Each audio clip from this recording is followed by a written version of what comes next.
मधुबनी के नगर थाना क्षेत्र के कोतवाली चौक स्थित आईसीआईसीआई बैंक के एटीएम से 5 की संख्या में अपराधी एम्बुलेंस में सवार होकर आए और एटीएम तोड़कर लाखों रुपए लेकर फरार हो गए।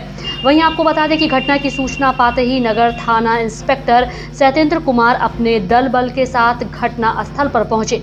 वहीं समीक्षा करने के लिए सदर डीएसपी राजीव कुमार ने घटना स्थल पर पहुंचकर जांच शुरू कर दी। वहीं प्रेस को जानकारी देते हुए राजीव कुमार ने बताया कि अपराधी शीघ्र गिरफ्तार होंगे। साथ ही उन्होंने कहा कि सीसीटीवी फुटेज के आधार पर गिरफ्तारी के लिए छापेमारी आरंभ कर दी गई है। तो आईसीआईसीआई बैंक का जो एटीएम है कोतवाली चौक पे, वहाँ रात में करीब 3 बजे के आसपास कुछ चोरों ने एम्बुलेंस से आए हुए और उसका खुला हुआ था और कोई गार्ड भी नहीं था, इसलिए उन्होंने आसानी से एक्सेस किया और इसके एटीएम को काट के उन्होंने चोरी कर दी है। सीसीटीवी फुटेज में हम लोग उसको देख रहे हैं।